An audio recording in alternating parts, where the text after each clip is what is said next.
NBA free agency has started and some noise has happened. Honestly, mostly with non-free agents. Let's get into it.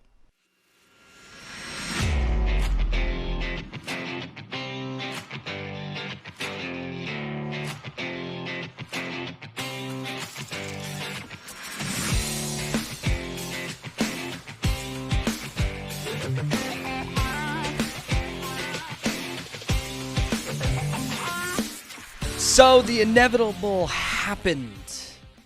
I never thought we'd get here. Actually, I completely called it months ago, and I can't take credit because a ton of people already did as well. Dame Lillard has requested a trade, and he wants to go to Miami. So he did what a few weeks ago I kind of made fun of.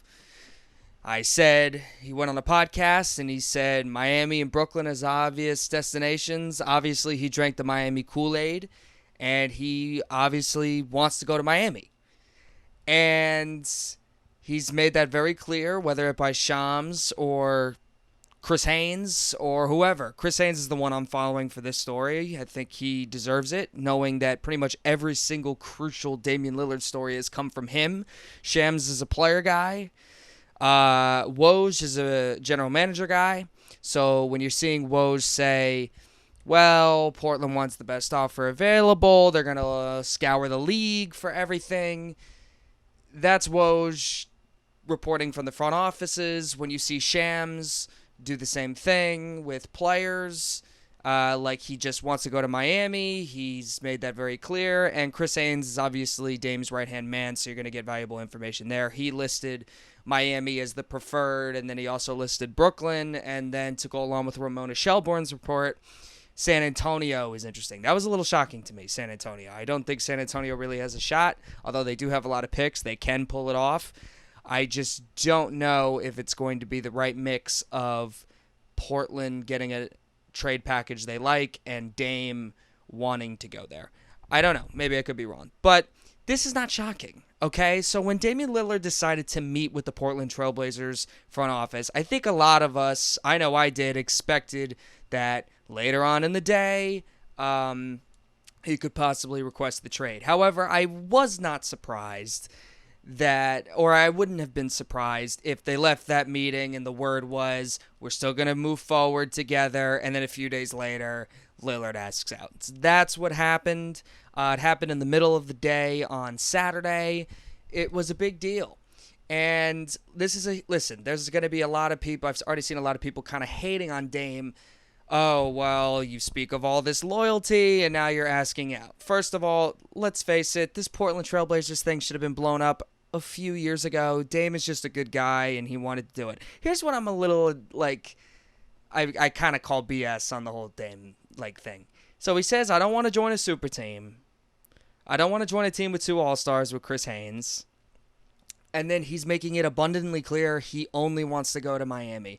And the funny thing is, I see Miami Heat fans, they're kind of laughing, or they're kind of saying things like, oh, we were an 8th seed, and technically they weren't All-Stars this year. Guess what, man?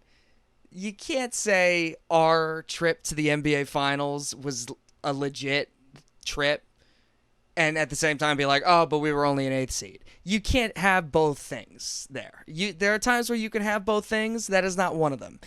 Damian Lillard is no different from any other unhappy all-star in NBA history. He's no different. He wants to go to a better situation, and if he would like to choose, he would like to choose to pair with multiple all-stars. Okay, that is Bam Adebayo. That is Jimmy Butler. That is an appealing hypothetical move. Here's the problem, and this is what I've been saying all along. The Miami Heat have nothing Portland wants. Nothing. And I think people were kind of a little shocked because they were thinking, oh, it's easy. Portland will just take on Tyler Hero and just take on whatever picks that Miami has to offer, even though Miami never bottoms out, so those draft picks are never going to be good. And it's funny seeing these reports that they don't want to include Caleb Martin in the deal. Miami, you do not have this we get to be picky. You have nothing Portland wants. Literally nothing. They have nothing Portland wants. Tyler Hero is a good player. And do not misconstrued my words. Misconstrued my words. When I say, Portland does not want Tyler Hero in that big contract. That does not mean Tyler Hero's contract is really that bad or that Tyler Hero is a bad player or whatever. The Portland Trailblazers already have Anthony Simons locked up to a very similar contract. He's a 6'3" shooting guard. He may be even shorter than that, actually. And he doesn't play defense. And he's a guy that's kind of around. He could be something more, but he's kind of falls in this category of like this six-man type thing. And that's exactly what Tyler Hero is. Like, literally the same thing. They're literally around the same age. They might be the same age. I just haven't done the research, I guess. You could blame me for that. But Anthony Simons and Tyler Hero are basically the exact same player. So why would Portland take Tyler Hero when he's already locked in? It doesn't make any sense. They got to find a third team. So when you're seeing this third team stuff, you're seeing Brooklyn, and we'll get that into later. You're seeing San Antonio. They take on Tyler Hero. But do not make this mistake that Tyler Hero's a bad player. He's just not what Portland would want in a Damian Lillard trade, considering what they have already. They want another piece, or you need to overload them with draft assets. And Miami is not going to do that, because they never do that. And B, even if they do that, their draft picks aren't going to be good. Because they have Eric Spoelstra, and they have Jimmy Butler. And listen, those guys will get old, and Pat Riley's older, and obviously the organization could have a switch up and from how they do things. But considering their last decades of history, and I expect Eric Spoelstra to be the coach there basically till death at this point, the next Greg Popovich, I don't expect Miami to be bad, especially not in the next few years with a young Bam Adebayo. Jimmy's not old, and Dame is 33. So those draft picks mean nothing. Which is why I said a few weeks back, they're going to have some very difficult conversations. And Damian Lillard is going to have to be open. Now, he's not going to be. He's going to try and force this for what he wants, what every NBA star has ever done. But he's got to understand that he's got a big contract, right? And obviously, you could always ask out. That's what NBA stars do. They get the extension first, and they ask out, just like a Kevin Durant. We'll get into James Harden later and why he probably should have done that, but he didn't. Damian Lillard wants to go to Miami. But Portland cannot just lay over and take whatever cents on the dollar, very minimal, for him. You just can't do that if you're Portland. And I think it said a lot that the GM came out and announced that Dame had requested a trade. Very few general managers ever do that. And it's going to be interesting to see what happens. If I had to guess, I'm going to guess he ends up in Miami. Here's another problem. Another team that's trying to get him is the Brooklyn Nets, right? And there's already rumors that they could possibly be the third team in this, and Tyler Hero will go to Brooklyn. And honestly, if I'm a Nets fan, as you all know, I wouldn't mind that at all. I would love someone like Tyler Hero if I'm not giving up any super valuable draft pick for Tyler Hero, because I don't think you need to, honestly, if you're Brooklyn. Because why would you just go kick rocks on this Dame situation and not try to get him? I mean, if Miami needs all the assistance they can to get this done, and who knows, they may find it. But there are a lot of teams here that want Dame, okay? And Brooklyn is one of them. And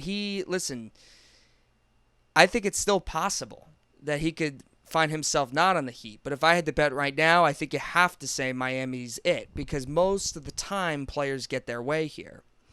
And you can look back at situations where like Donovan Mitchell, right? That was a big, trade story last season. They got a lot for Donovan Mitchell, the Utah Jazz.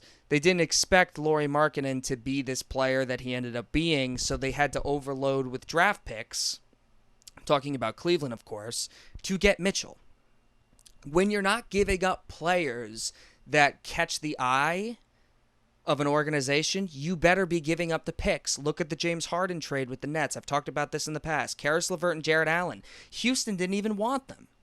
They flipped those for other pieces. Now, I think that general manager in Houston is terrible, and we'll get into that later. Raphael Stone had an awful offseason. I don't care what anybody tells me. Yeah, they have a good coach, but God, I mean, what they did this offseason is just brutal.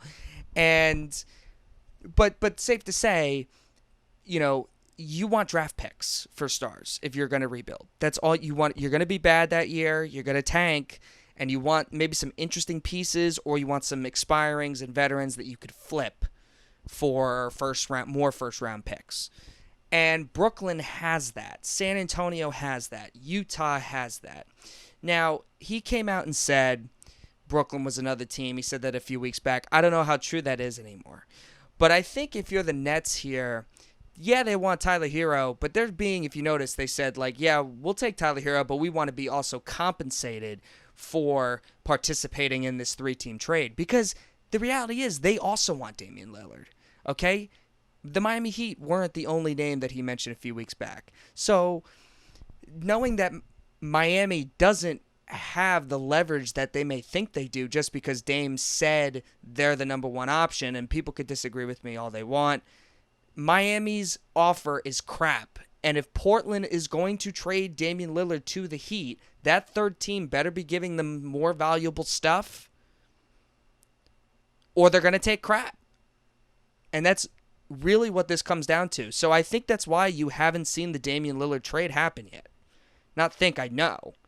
Right? If he gave a more, maybe expanded his list a little bit more, or narrowed it down to 2 teams, I would be fine with going to both of these instead of just Miami, then this trade could have been done already, I think, right? Because then the obvious pick is the team who has the best offer and is willing to give up. This is going to take some time. This could go to the middle of July. Like I said, I would bet Dame to go to Miami, and if Dame goes to Miami, that's a team that is going to really compete in the East, and maybe they won't have as much depth, but that's not a worry to me because they always know how to find these little nuggets, right?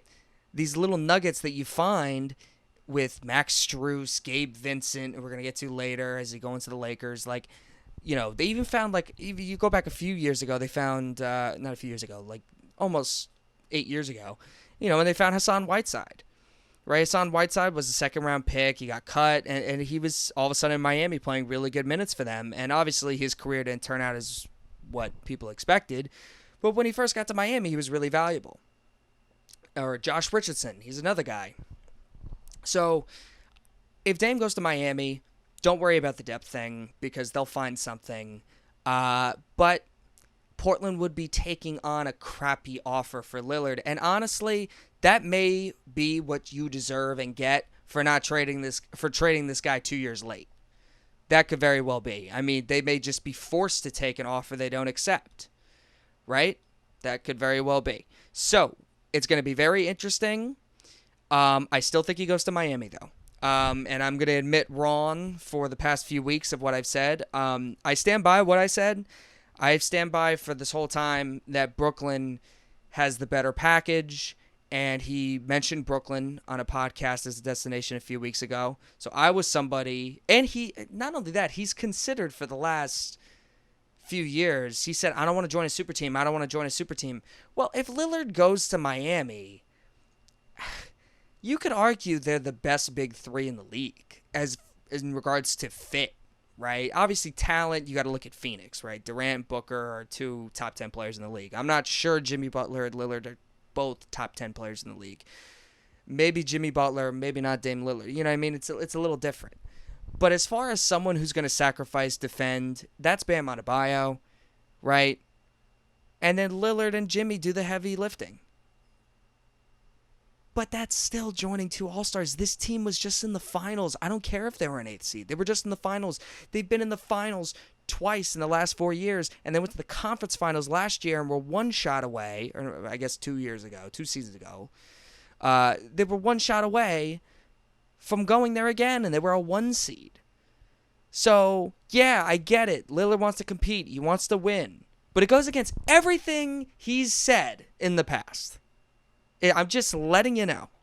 So, that's my opinion on the Lillard stuff. I honestly don't want to talk about it anymore. I've been talking about it a lot. That's probably my fault. It's just, now that something happened, I had to talk about it. But I want to move on, and I want to get into two players that I'm very familiar with because they were on my team in the last 2 years. And I just kind of want to laugh at how pathetic, it's been since they've left. And you could say I'm a homer, but, I'm just pointing out the facts here. James Harden requested a trade out of Philly.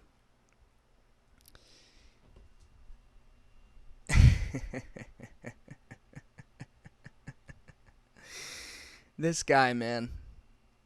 This guy could have signed an extension with the Nets and decided not to for reasons we don't know why, when he probably could have just signed the extension and requested out later, probably would have got his way. He thinks he's going to leave Brooklyn and find a better situation in Philadelphia to win. He absolutely sucks when he gets to Philly at first. Had some moments, sucked in the playoffs versus Miami. Was absolute, had a good year this year. Let's be very honest. Did this whole thing like, oh, yeah, I took a pay cut. That's how much I want to win. Really? That's how much you want to win? Right? Because you want your money now. That's what you want, your money now. So, nobody wants James Harden right now at the money he's going to request. Nobody wants it because we all know the James Harden thing. We all know it. And I thought the perfect situation for him to succeed was to be the distributor for two absolutely elite scorers in Brooklyn. And you know what? That was the case. It just was the case. When he's the second guy in Philly, keep in mind also significantly worse than he was even when he first got to Brooklyn. After that hamstring injury, he just hasn't been the same. Just hasn't. And how'd he get that hamstring injury? Didn't take care of his body that year. Ate his way out of Houston. And he gets the Phillies. He's magically in shape. Whatever. No, he's not. It's the same deal. We do the same thing with Harden every year. Now he wants out. 3 trade requests since November or December of 2020. He's requested a trade every year for the last 3 seasons. It's pathetic. And it's always someone else's fault. It's Doc Rivers. Doc Rivers gets canned. His boy is Daryl Morey. Right? He gets to Philly. He's on the runway and daps up Daryl Morey, his boy. 1.5 years he wants out. Good luck, James Harden. Good luck. Go to the Clippers. Go to the Clippers. First of all, I don't even know what Morey's going to do because Morey's obviously in a really tough situation right now. And it's so funny, I see some people saying, well, they shouldn't have traded Simmons for Harden, maybe trade Simmons to Sacramento for Tyrese Halliburton and Buddy Hield. And obviously in hindsight, that's the better trade, but you can't blame Morey. Harden was significantly better than Simmons this year. But that's a lose-lose trade in hindsight.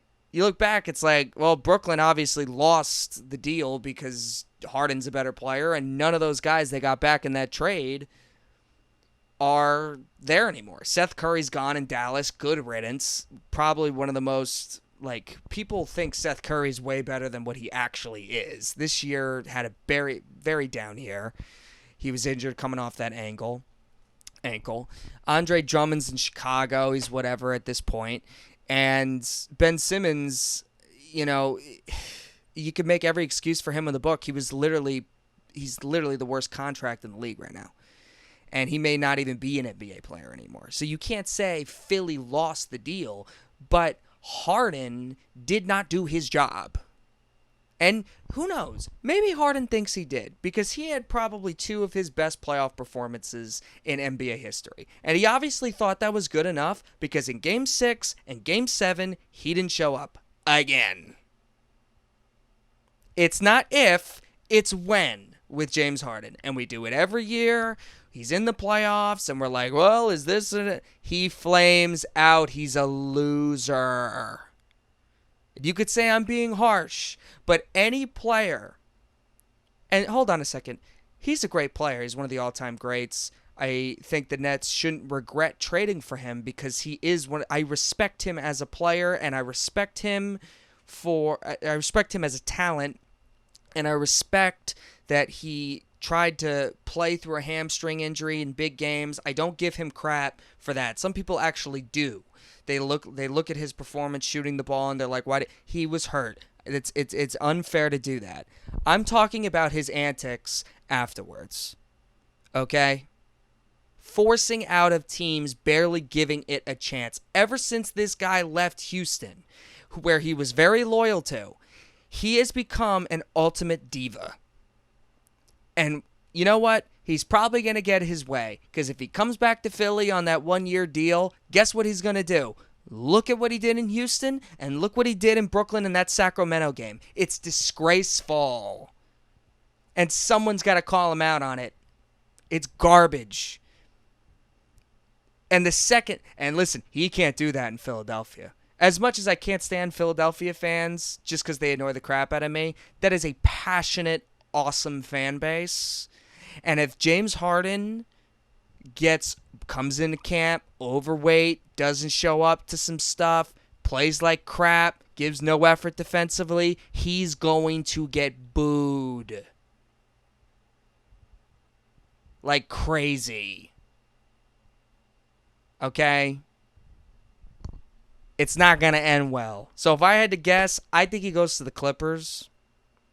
I think it happens pretty soon. And I think if you're Philly, this leads to a bigger question. What do you do with Joel Embiid? Because they cannot trade for Lillard.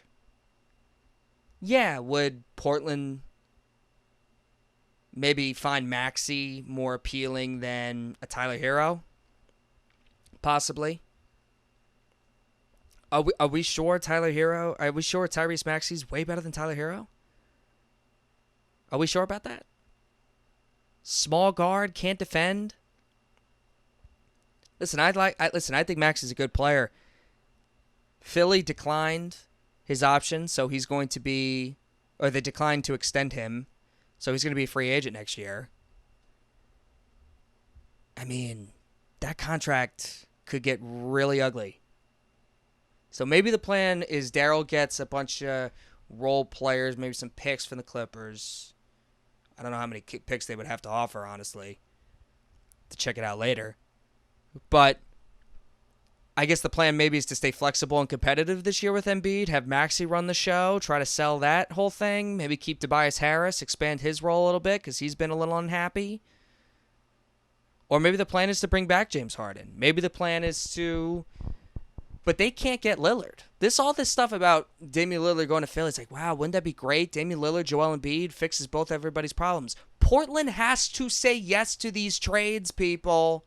And I'm calling out these debate shows or these television shows or whatever talking about Philadelphia in on Dame Lillard. If they're not trading Maxey, they're not getting him.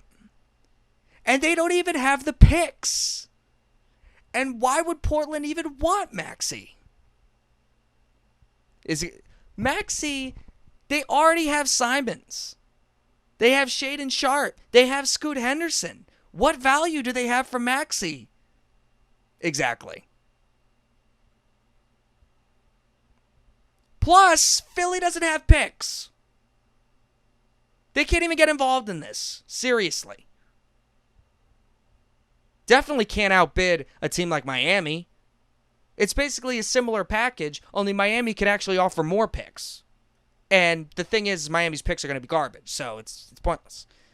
So the whole thing is, you probably have to try and wait till free agency next year if you're Philadelphia. You have to try and be flexible this year, trade Harden for role players, guys that can help you, maybe upgrade Tobias Harris's role. You got a good coach in Nick Nurse, who I think is a much better coach than Doc Rivers. I think Doc Rivers had a good season last year, honestly. Did he deserve to get fired necessarily? Probably, but like, is he the reason they lost? No. The reason why they lost is because their two best players didn't show up in the last two games. Embiid didn't get the ball in Game 6, and Harden and Embiid both crapped the bed in Game 7. And Embiid, I mean, he may want out this summer. He may be like, I don't want to waste another year of my prime. Because Joel Embiid is older than we think he actually is because he missed his first 2 years coming into the league. Now, he's proven to be much more durable since then, but the guy's always out of shape. I don't get it. Listen, you hear Doris Burke, and listen, I respect Doris Burke. I think she's a really good color commentator. But, and she knows the game a lot, but she always sings the praises of Joel Embiid, and I see the same thing every playoff series. He's out of shape, and he's never healthy in the playoffs. When you look at a guy like Jokic, and by the way, Joel Embiid deserved the MVP this year. It's a regular season award. So this whole thing that Jokic didn't deserve. Listen, Jokic kind of took the last month off. It's what Joel Embiid won. Is Jokic a better player than Embiid? Absolutely. Jokic plays better in the playoffs. And I know he can't defend as well. And maybe in go-ahead matchups, Embiid maybe gets the best of him just a bit. Who has the ring right now? And who's the major reason why they got that ring? Who was up 3-2 against a Celtics team that looked very flawed and blew it at home in Game 6 and didn't demand the basketball? Joel Embiid. I think Joel Embiid could be the best player on a championship team, no doubt, in my mind. No doubt in my mind. And I think he needed a better co-star than James Harden, to be perfectly honest with you. But Joel Embiid could very well ask out this summer. And if he asks out, guess who's coming knocking on that door? The two teams in New York, and most likely the Knicks, because his agent's a part of their organization. So,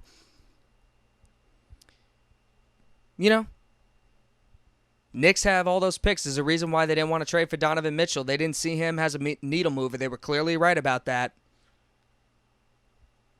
Putting two small guards in the backcourt like that with Brunson and Donovan Mitchell. How about Brunson and Joel Embiid? At that point, it's about filling in the missing pieces. You replace James Harden with Jalen Brunson. I mean, I personally prefer Jalen Brunson. Now, I know James Harden probably is more talented. Definitely is more talented. It's not even like you go back and you look in history books. James Harden blows away a player like Jalen Brunson. I'm talking about right now.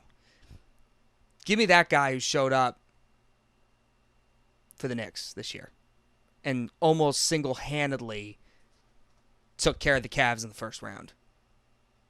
All right? And was pretty much the only guy who showed up in that second-round series. Yeah, had a few bad games. That's part of it. That guy's a winning player. Okay? And I know that's a casual thing to say. I know that's just a generic thing we like to say. It's like, he could play, he's a winner, and all this stuff. Jalen Brunson, I would 100% take. And if you put him with Joel Embiid, guess what? He's probably going to make sure he gets the ball in crunch time. So Joel Embiid to the Knicks. The Nets obviously have a ton of picks.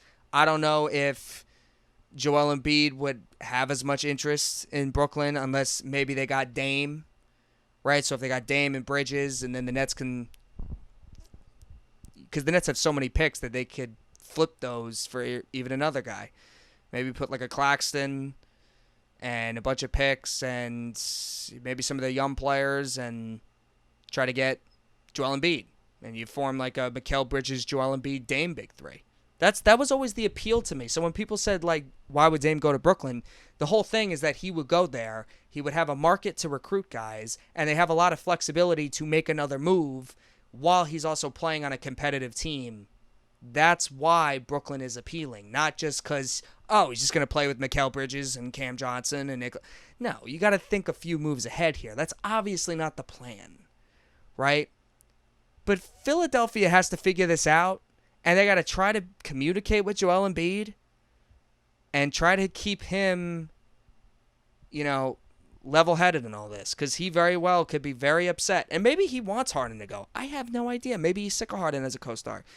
And maybe you do this whole thing like they did when Simmons left. Maxey's better. Hopefully he takes a leap that everyone is so confident he's going to take. Listen, Tyrese Maxey, it's a lot easier to make these wide open threes when James Harden and Joel Embiid are taking up all the defense, right? The defense is worried about those two. You're wide open, okay? It's going to be a little different when you have to take the main ball handling role. And I think he could do it, don't get me wrong, but it's a little different. Because I remember watching the Nets-Sixers series in the first round. Tyrese Maxey, the plan was clearly to make sure Embiid never gets the ball. It actually worked. James Harden also didn't play well in that series. They took him away. They left Tyrese Maxey and Tobias Harris open, and guess what? They made the shots. So, good for them. They were wide open, though.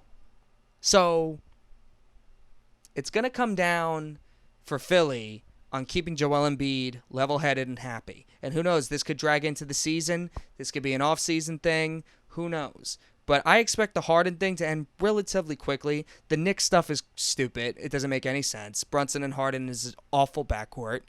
And I just don't like it for the Knicks. I don't even know why they were even interested in that. To be honest, I saw it as like, maybe a conversation starter on Joel Embiid. It's like, hey, so what do you think about Embiid? Is Embiid available? Yeah, we're calling about Harden, but we just want to make sure, what's Embiid thinking of? Honestly, I think that was more realistic than the Knicks actually wanting James Harden, personally. And if James Harden went to the Knicks, that would be so funny as a Net fan, because it would definitely not work out. So that's all I have to say about Harden, and that was a lot to say. But I got to get into the other pathetic individual in Kyrie Irving. Now, listen, Kyrie Irving has a beautiful family. He seems like a perfectly nice person. He gives to a bunch of charities. I'm not saying this dude's a bad guy. I'm saying his actions over the last 6-7 years are not only questionable, but specifically in the last 2 are kind of pathetic. Like, just narcissistic, and I know these words are harsh, but I'm just looking at what he has said and then what he's actually done, right? He doesn't get the COVID vaccine, kind of single-handedly ruins the season, right? Team is just never the same, and this is in Brooklyn, right? Harden leaves because of it, but it's a personal decision. He's the only person in a big market to do this, or California and New York. He's the only person to do this. And, says during the year, I felt like I was letting my team down, all that stuff. Well, I'm happy you at least acknowledged it, because you did. You did let the team down. Not like, I felt like I was letting the team down. No. You did let the team down. The team got swept in the first round. Keep in mind, Robert Williams didn't play in that series. And other than one game where you kind of screwed up the final play of the game, where you played well, where you wanted to go hero ball and take a shot over or hold the ball for 22 seconds so Durant could fling up a stupid tough shot. I mean, other than that one game, you played like crap the rest of the series when your team really needed you, especially in Game 4. So, Kyrie Irving sees this whole season, and instead of taking any accountability for how the season went, he goes into the press conference after that post-game series versus the Celtics and says, me, Sean Marks, Joe Tsai, KD are going to try to, add more pieces to this roster and see what we do going forward. Dude, you missed most of the season. What gives you the right to do that? Right? And I know I'm bringing stuff from 2 years ago today, but this is just the reality of Kyrie Irving. He's just completely tone deaf to how things work. Okay? A few months later, he's upset the Nets don't want to give him the 4-year max. Do you know why the Nets didn't want to give him the 4-year max? Because no team in the league was going to do that. No team in the league. The Nets did their research. They literally said, go out and find. Go. And Kyrie couldn't find a thing. Sign and trades. The Lakers take it for a sign and trade. They don't have any cap space. Nets don't have to do that. They saw none of the Lakers' pieces as attractive, right? They're like, no, we're because we know you can't find anything. So Kyrie opts in, right? Fast forward the next season, he says, I remain committed. I was there opening night. He says, I'm committed, blah, blah, blah, blah, blah, blah, blah, blah. We all know it's complete crap because at the trade deadline, when he still doesn't want the contract that he's requesting, this 5-year, like $250 million, which, by the way, the Nets offered him before the COVID season, and he could have taken it, but he didn't get the vaccine. So that money was there for him. The Nets respected him then, but he didn't get the vaccine and missed most of the season, was unavailable, unreliable, completely tortured the season. These are the facts, okay? And we could look, Kyrie, unbelievable scoring talent. Here's the reality. When Kyrie's not scoring, it's hard to watch because no one else is really getting involved, and he's just taking a lot of tough shots, and he's missing. And his defense is okay at best.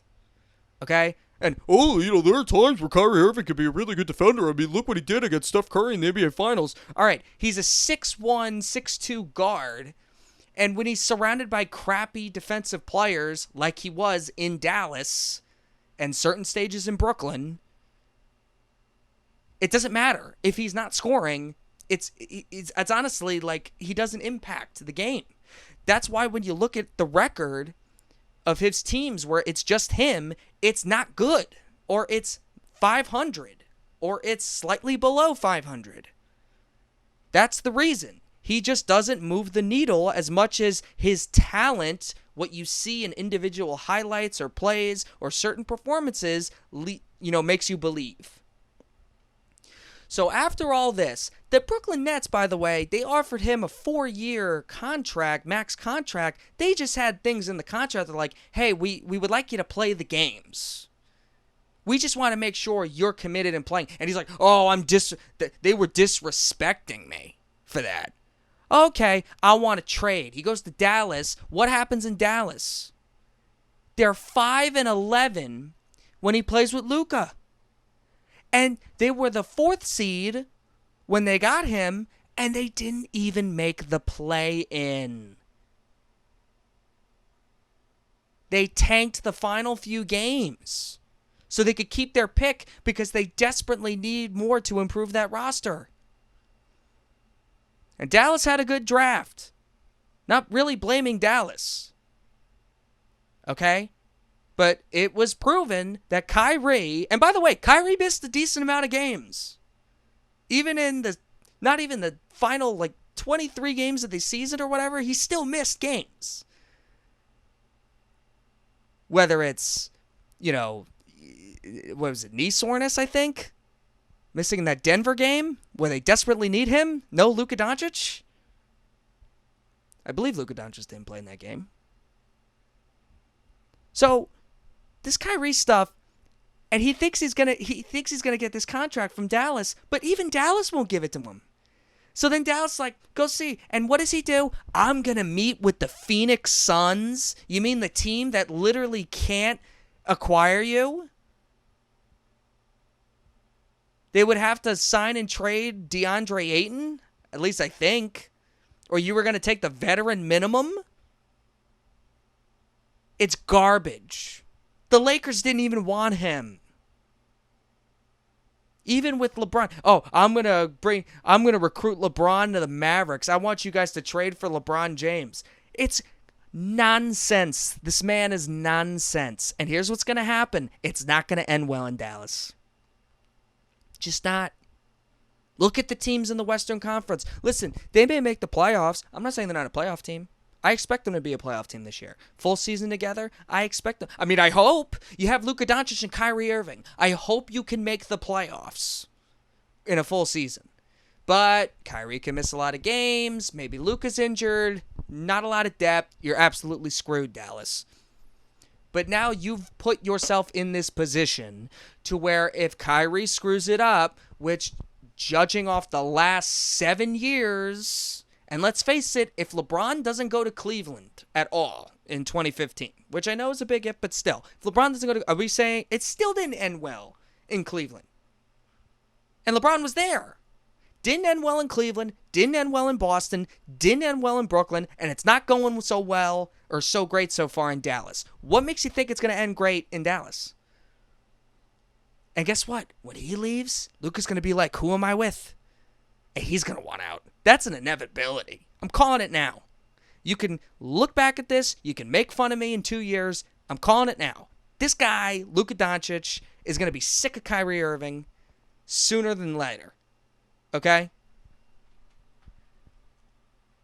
I'm just judging off history with Kyrie Irving. The man made one of the greatest shots of all time in 2016. It deserves every single amount of credit for that. At some point, he's got to stop living off that damn shot. At some point, he's got to do something else. Because every year, basically since the Celtics season, this first Celtics season, it's either been an injury, disappointing playoff appearance, injury, disappointing playoff, injury again, disappointing playoff performance, or not even making the playoffs. That's what's happened. I just told you the ending of every one of the last 6 or 7 seasons with Kyrie Irving. So, good luck, Dallas fans. He got a 3-year, I think it was 130. I think it was a 2-year player option. I'm pretty sure. Yeah. Was that worse than the 4-year max Brooklyn was going to offer you, but that just required you to actually play the games?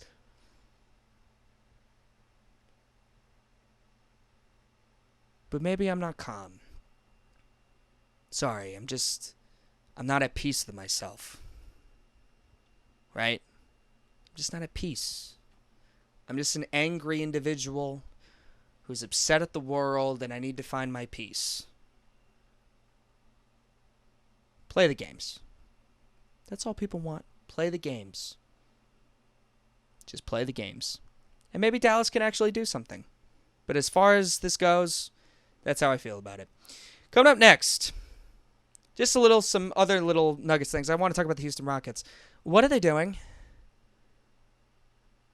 Okay, I understand not wanting James Harden, although I actually think Harden probably would have stayed there, played his ass off in Houston, because he actually has done that. I don't know what Houston's doing.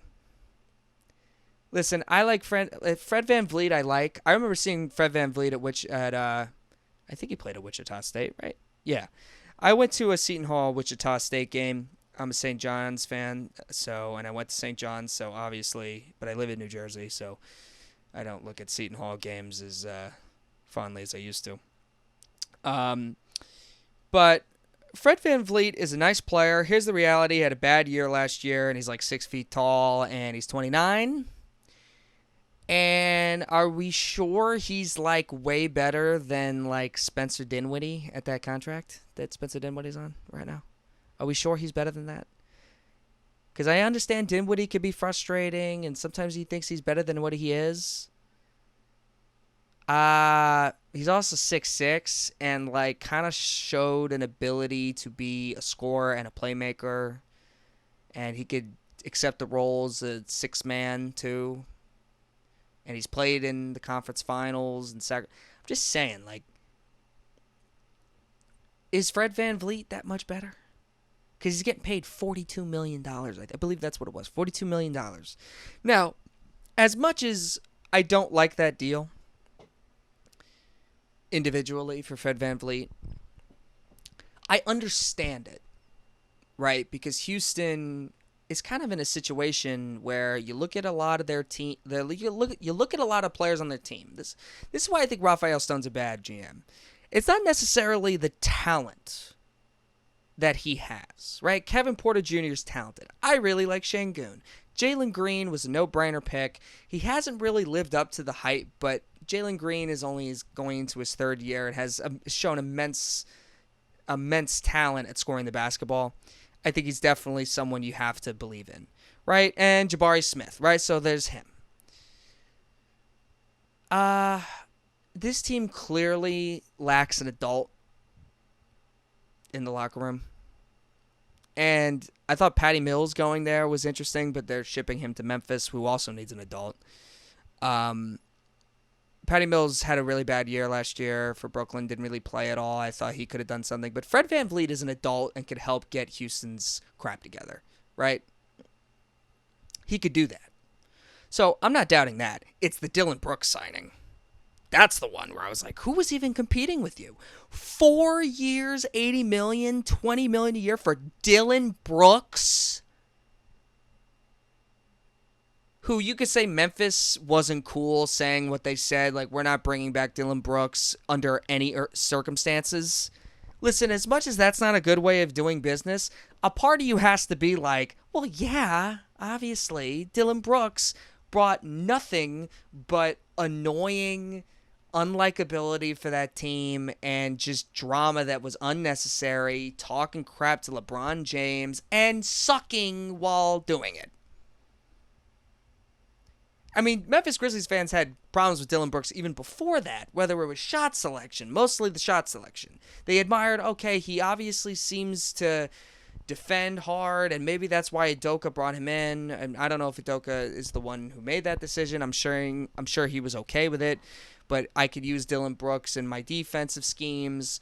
You know, I'm sure Dillon Brooks would be good in an Ime Udoka system, but 4 years, $80 million. I just don't think you were gonna. Maybe Dallas want it, but could Dallas even do that?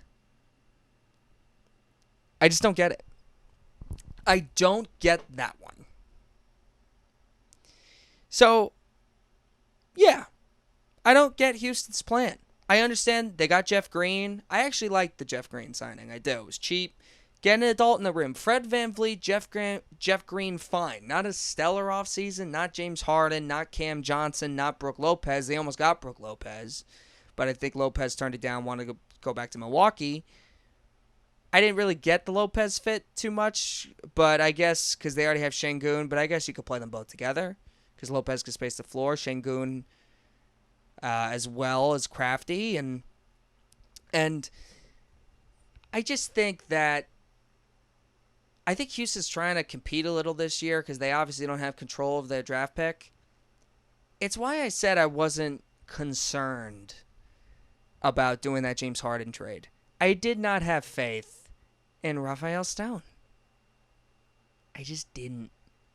We're talking about a guy who was trying to save the James Harden legacy in Houston by bringing in DeMarcus Cousins and John Wall off a John Wall Achilles injury. That's what we're talking about.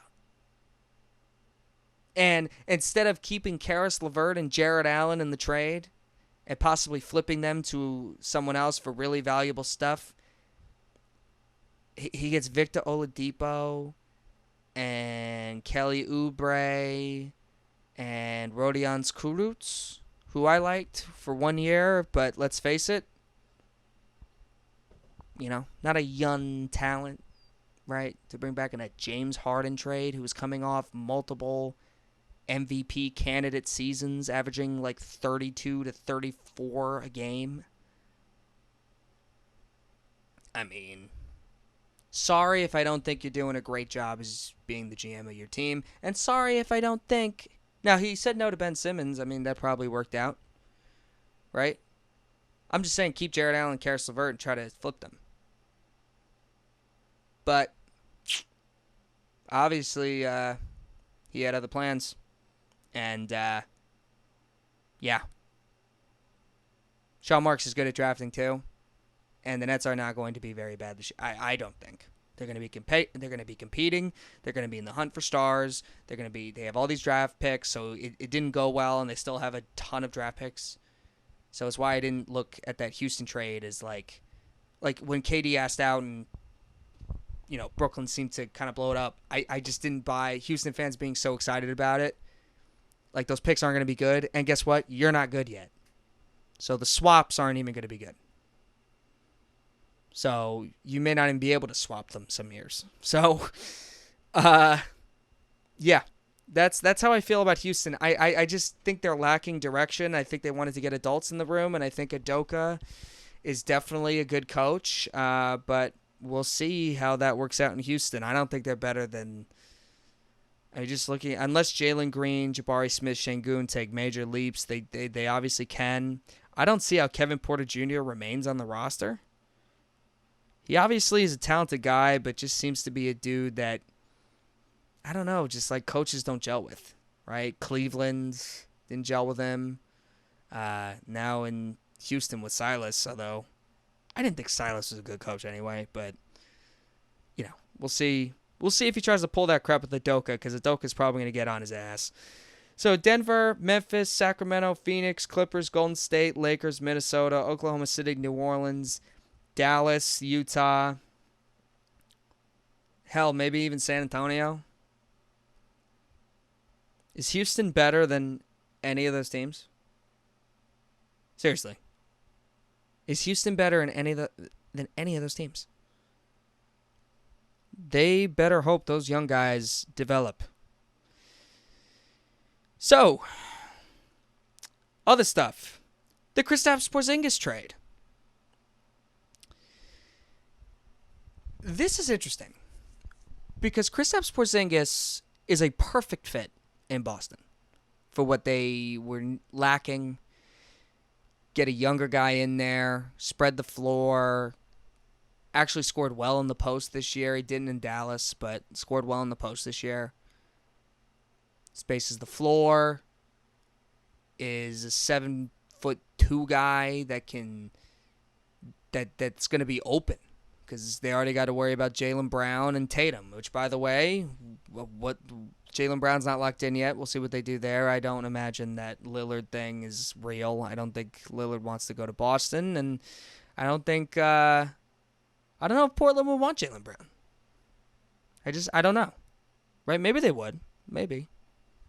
But it was clear they needed to shake something up, and they weren't going to fire the coach, even though Mazzulla wasn't a great coach. But at some point, the players, like, the fact that they were down 3-0 to Miami and then came back all the way back and then lost Game 7, had the momentum, something was wrong. So the heart and soul, I say this, with some facetiousness in Marcus Smart, who had a down year last year after an awesome year the year before.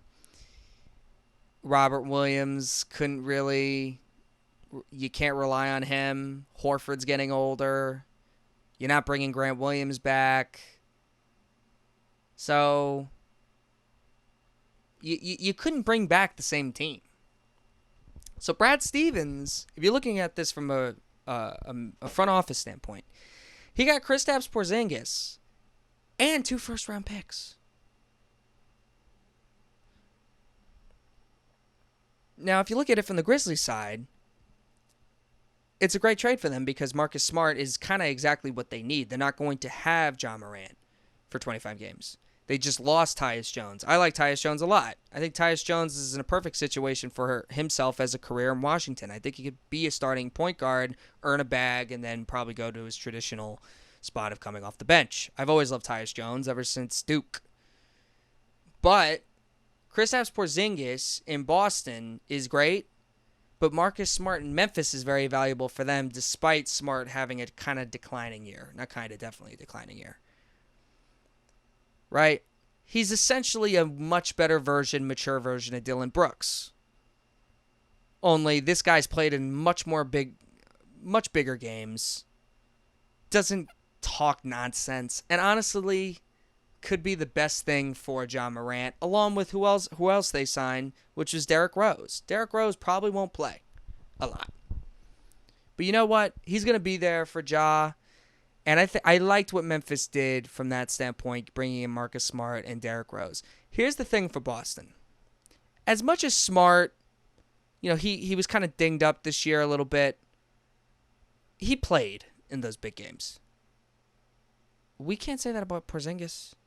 Porzingis has never lasted past the playoffs. Even when he was in Dallas, there was always something, right? There was always something nagging him. And it's cool to think of Boston as, wow, like they got Brogdon, they got all these guys that could play. Jaylen Brown, Tatum, Horford, Porzingis. They still have Robert Williams, right? Maybe Pritchard gets an elevated role. And even he's requesting trades. Absolutely ridiculous. But his role should be bigger now. That's if they keep him. But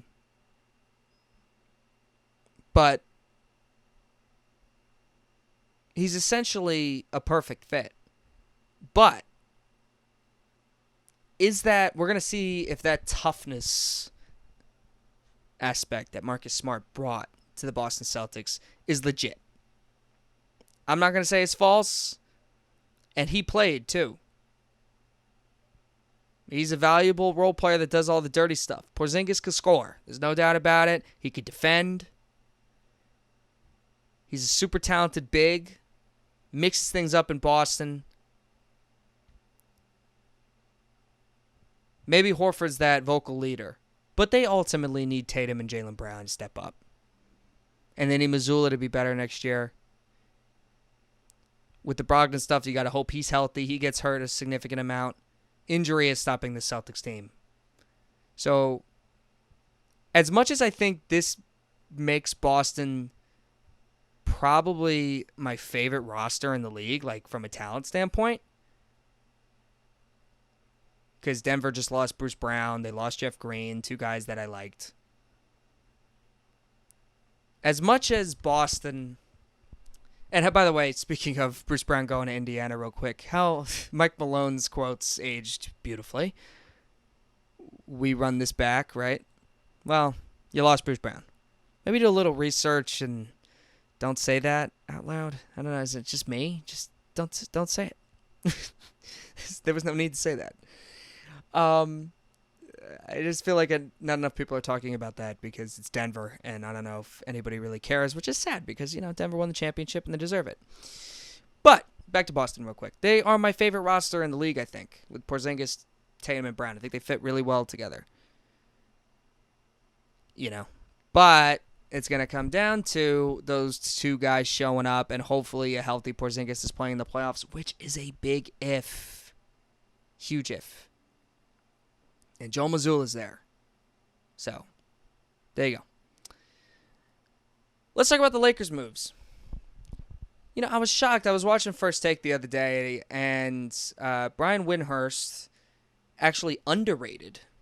Not underrated, but compared to massive Laker fans or a lot of people who love the Lakers and are completely hyping up their free agency. And I will say they've had a really good offseason, I think. Bringing back D'Angelo Russell on a reasonable deal that could totally be traded later, right? If you want to ever get back to the Kyrie sweepstakes, let's say things go south in Dallas, even though I wouldn't be for that. They retain Austin Reeves at a very affordable contract that I thought he was going to get more, and they didn't. So Austin Reeves comes back comfortably. Taurean Prince, who was horrible in Brooklyn, but has been much better ever since. He's played valuable minutes, especially with Minnesota. And he's perfect for like a LeBron team. He's going to make open threes. He's going to defend. Awesome addition there. They let go of Mo Bamba. Not a big deal. Malik Beasley, he wasn't even playing towards the end of the year anyways. Not a big deal. They lost Schroeder. But they replaced him with Gabe Vincent. We'll see if Gabe Vincent does what some players have done when they leave the Miami Heat, which is they kind of lose a little something. Like Josh Richardson has not been the same since he left the Miami Heat. Like that's just another, or Hassan Whiteside, right? Just some guys that sometimes when they leave the Heat and they leave that system, they leave their, specific roles, they're not the same. So I think the Lakers had a good offseason.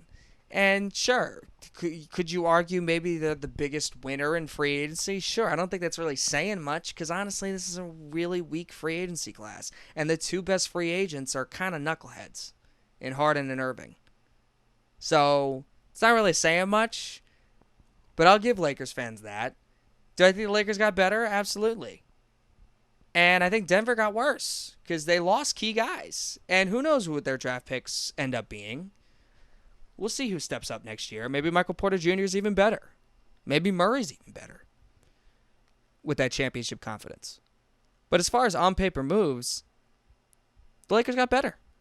So that's really all I have to say. I just don't think it's just like, oh my God, the Lakers blew it. We always do this all the time. I mean, the Lakers, I thought, had a pretty good offseason after they won the finals where they got Schroeder and Marc Gasol. But I wasn't like over the moon about it like everybody else was.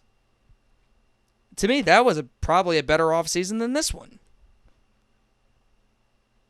But it's kind of amazing. You got to give Pelinka credit for where the team was before the trade deadline when LeBron broke that 1,000-point when LeBron became the highest scoring player of all time. They lost that game. People remember that. It's kind of amazing the jump they had, and they made it to the conference finals. And here's the thing. LeBron, just let Pelinka do the job, man. Like, I know that's like silly for me or to anybody to criticize. LeBron is a horrendous general manager. He just does not care about it. He wants to win now, and he wants to do what he thinks Kyrie Irving's going to win now. He thinks more stars are going to help him win now. So he wants Kyrie Irving. Yeah. Well, Pelinka took a situation where you guys started the year out 2-10 with the guy that you wanted in the first place in Westbrook. Now all of a sudden you don't want. Now you're threatening retirement and blah, blah, blah. Just let Pelinka do the job. I think Pelinka's pretty solid. If you consider the young guys that have been drafted under him, or the sneaky little finds like Austin Reeves or Alex Caruso. I mean, just let the guy do his job. I think he's pretty decent at it. And LeBron kind of had Pelinka looking like the worst general manager in the league. With that Westbrook trade. Because he wanted Westbrook. So, just let Pelinka do his job. The Lakers are really close, and honestly, like, you can't rule out them going back to the finals. Because I'm not going to sit here and say Denver, obviously they've earned the right to be the favorite. I'm not going to sit here and say Denver's this dynasty-like team. I'm not going to say it, especially when they got worse. They got their title. That's great. Jokic is amazing. Jokic proved he was probably the best player in the league at this point. Even though we flip-flop with that stuff every year. Because the parity is the best it's been in years. And there's so much talent in the NBA that we always flip. I think we're, like I said in the last episode, every player I think is on that one same level. But Jokic is the champion. You got to respect it. Chris Paul to Golden State. And Draymond comes back, which was kind of obvious to me once they got rid of Jordan Poole. Because once I saw, and Mike Dunleavy, obviously Bob Myers leaving. So Mike Dunleavy Jr. comes in, and he says, we're not going to trade Jordan Poole. We plan to have him there for 4 years. I think we all laughed at that. I think we all knew that wasn't going to happen. Listen, here are my thoughts on Jordan Poole. Do I think Jordan Poole's a good player? Yeah, I do. I liked the draft pick. When the Warriors picked him, I was like, good draft pick, because it was late in the first round, I believe. I liked him a lot at Michigan. I think he could be a nice player.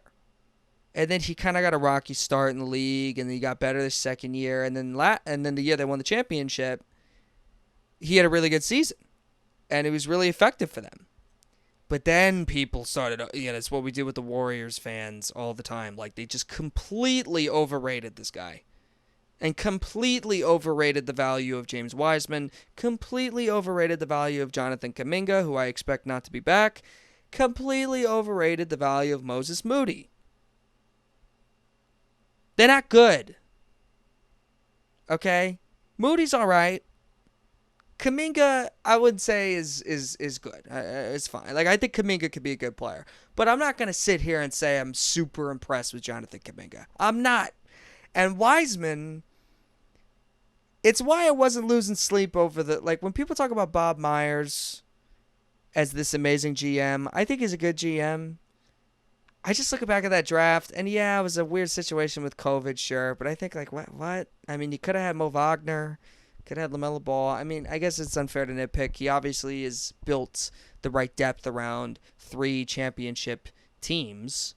And obviously could have been more. 4 championship teams. Excuse me. Right? Although I'm pretty sure he wanted to trade Clay for Kevin Love. I'm pretty sure.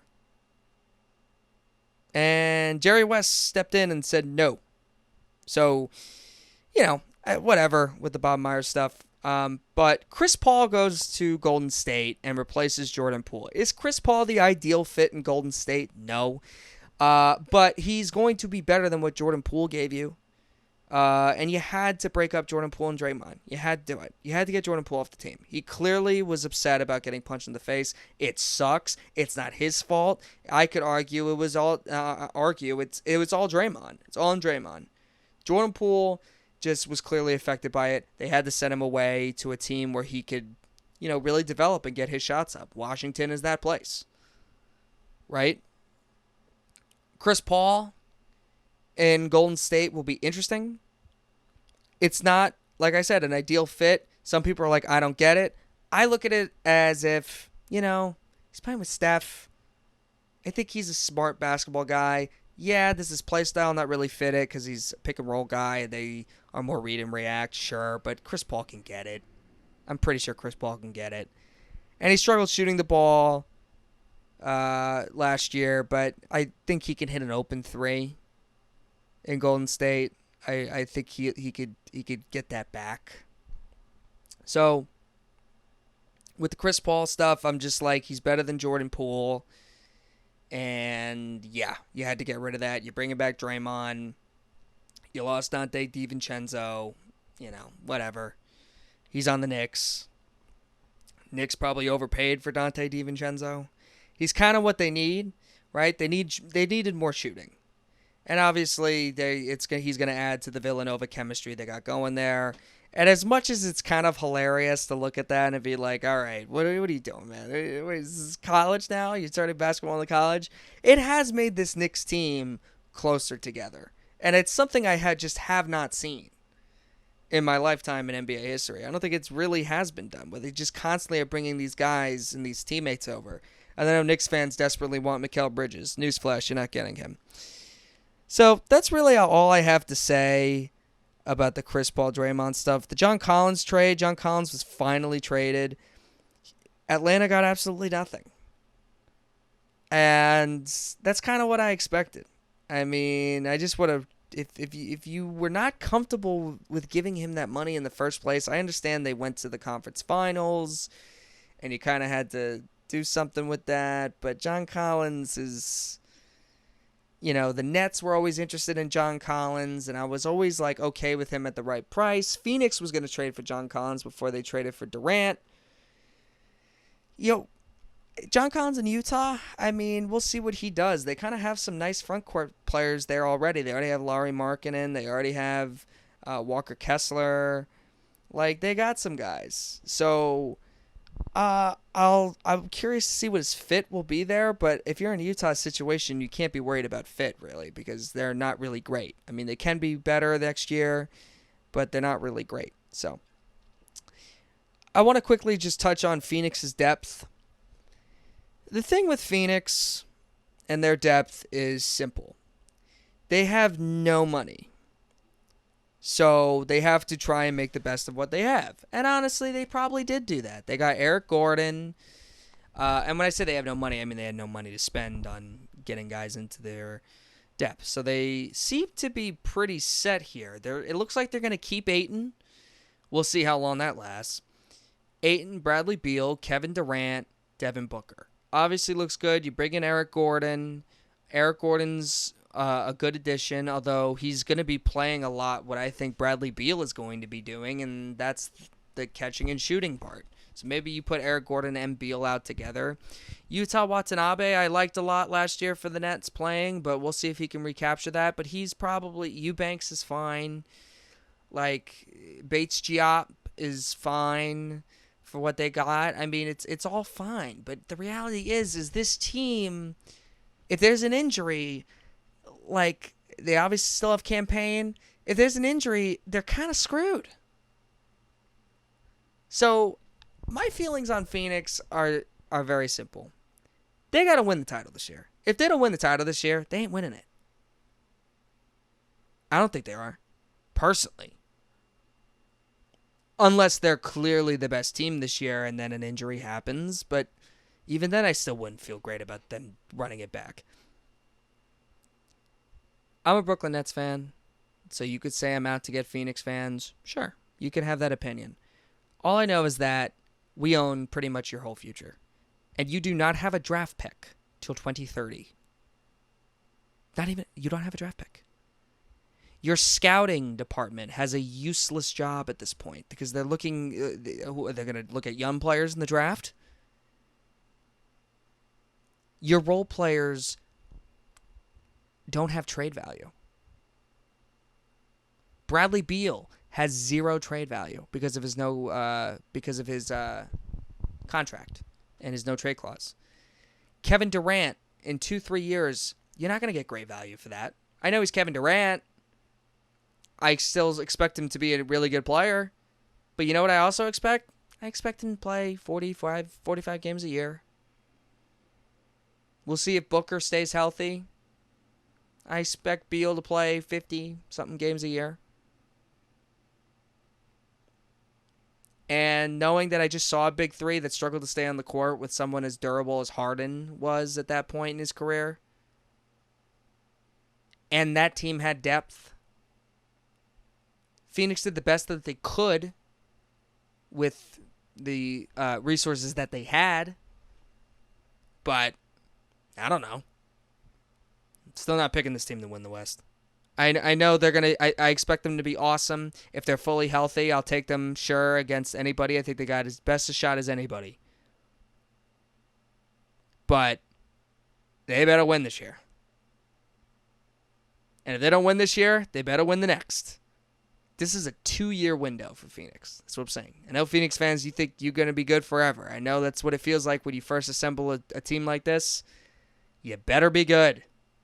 You better win it. You got a 2-year window to win it. Because in 2 years, if they don't win it, Durant's going to be 37.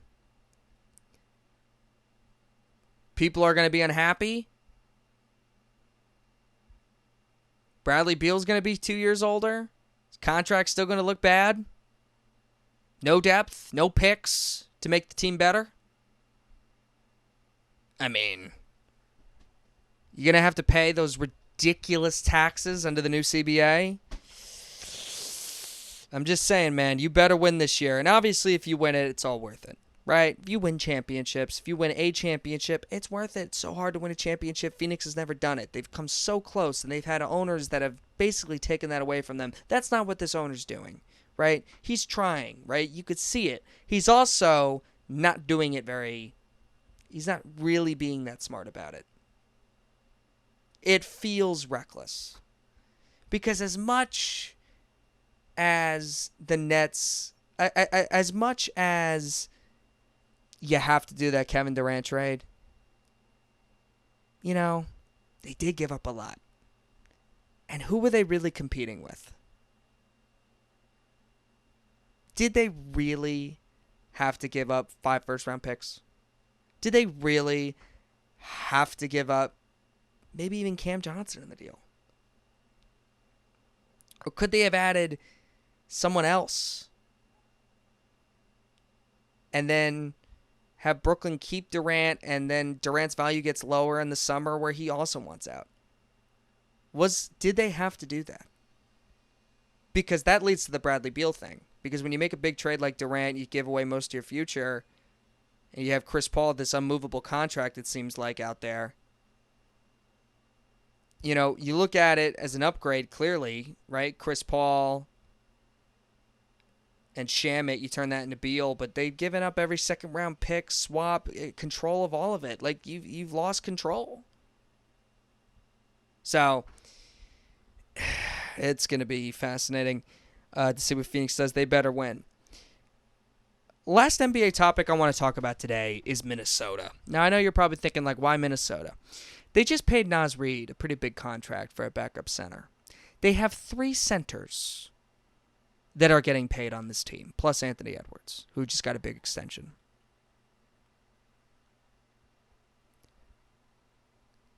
Karl Anthony Towns, I don't think will be on this team next year. Unless Minnesota's brain dead. Or if they find something for Gobert. But Gobert doesn't have any value. Cat does. Now, I think Towns' value is probably not as high as Minnesota or himself clearly probably thinks it is. You see, he's been saying some kind of weird stuff in the media. He's clearly full of himself in some ways. I don't know what he was smoking on the Pat Bev podcast. If so, I would like some of that because he was clearly feeling good about himself. Now he changed people say he changed the game, whatever. Listen, Cat is an excellent basketball player, and this year he actually showed me that, he can play well in a playoff settings. He just fouls out so much, and he provides no defense in the middle. But there's no question about his offensive ability. And judging off that I don't think his value is going to be as high as people think, I may take a chance on him. And some team is going to do it. Now, I think the Knicks are pretty set on Embiid. I think they're waiting for that shoe to drop. So they're not going to go after Karl Anthony Towns. I know Kentucky, I don't think it's going to happen. I think that's what people look at. I look at a team like Brooklyn, who obviously has a ton of picks, right? Maybe they don't go after, they don't get Lillard. Maybe you get Tyler Hero in there, and they still want to compete. And if the price is just right, Claxton, they're going to have to pay soon. So they may want another option at center that's going to help them be competitive. The problem is, why would Minnesota take Claxton? They already have Gobert, and they're very similar players. Unless you were moving Claxton to a third team and getting value back for them. You see Bill Simmons talk about Karl Anthony Towns going to Portland and just swapping him and Lillard, and then you have Lillard and Edwards, and you have Gobert, and if that's the trade. But why would Portland really want Towns? I guess he would fit well there, but and he's not old or anything, and I just think they want to rebuild and be bad, and they just want interesting pieces with draft picks. And Minnesota doesn't have any draft picks because they traded all of them for Rudy Gobert.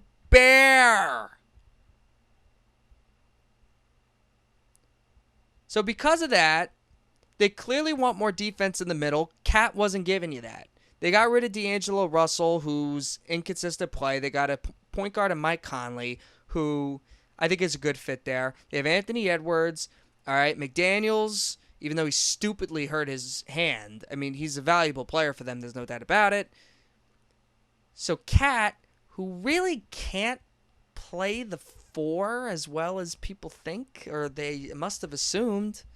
So I'm looking at him, and that they paid Naz Reid. It's a lot of center money. Would I be shocked if Karl Anthony Towns is on the team next year? A little bit.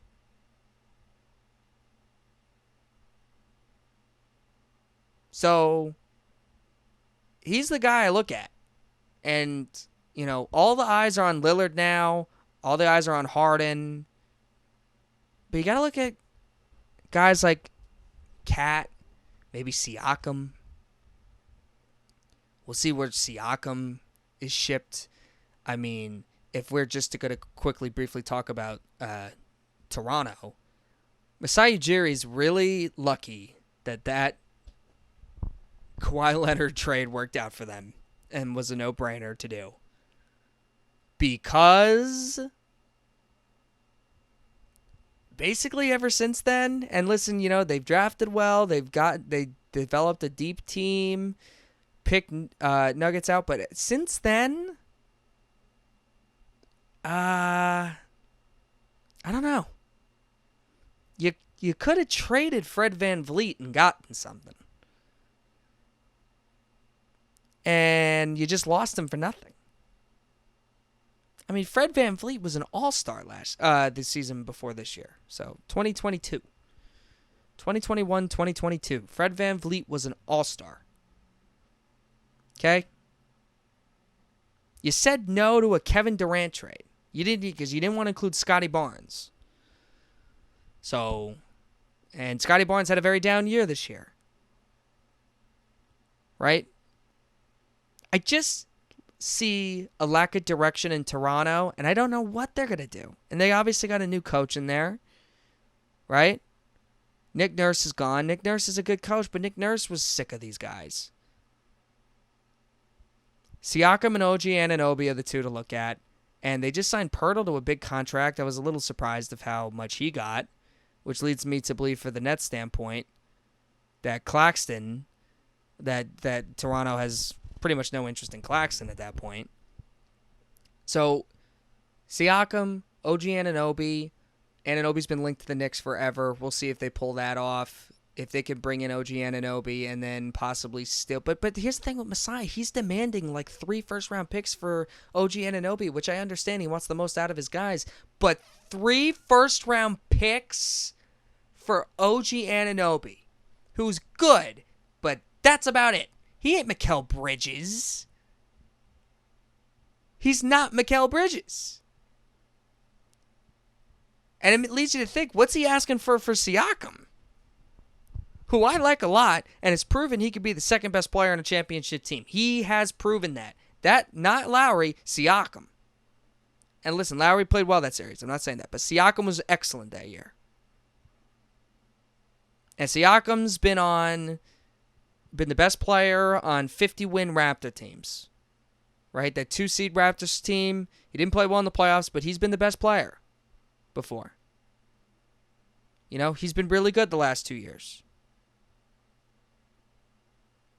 So, I don't know what Toronto's doing, but Siakam, Karl Anthony Towns, OG Anunoby, those are 3 guys you got to keep your eye on here.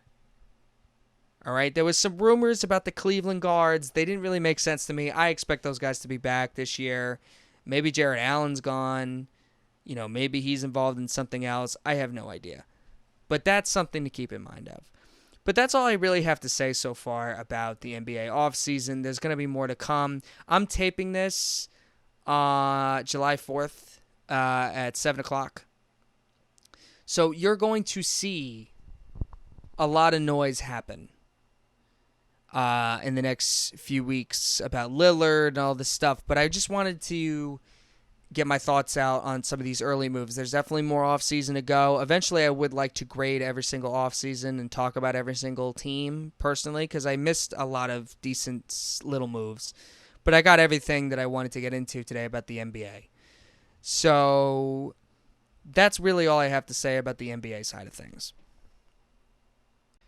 Moving on from NBA free agency, I just want to touch base on what's happening in New York baseball.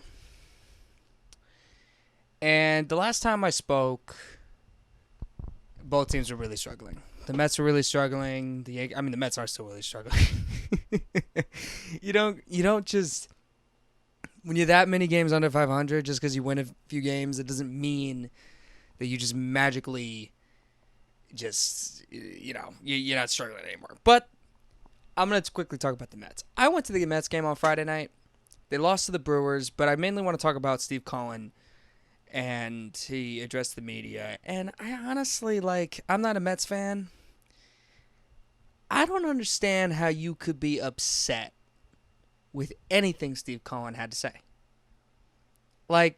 He was sympathetic. He gave it to you straight, as he said in his tweet.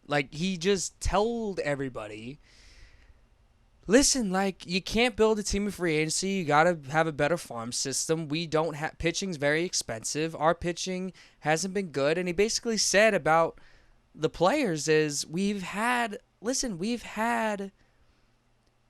a very ridiculous season in regards to being inconsistent.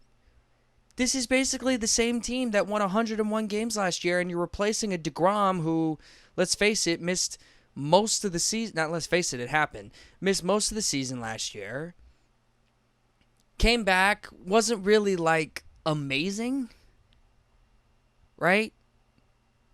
And Scherzer missed a lot of time last year.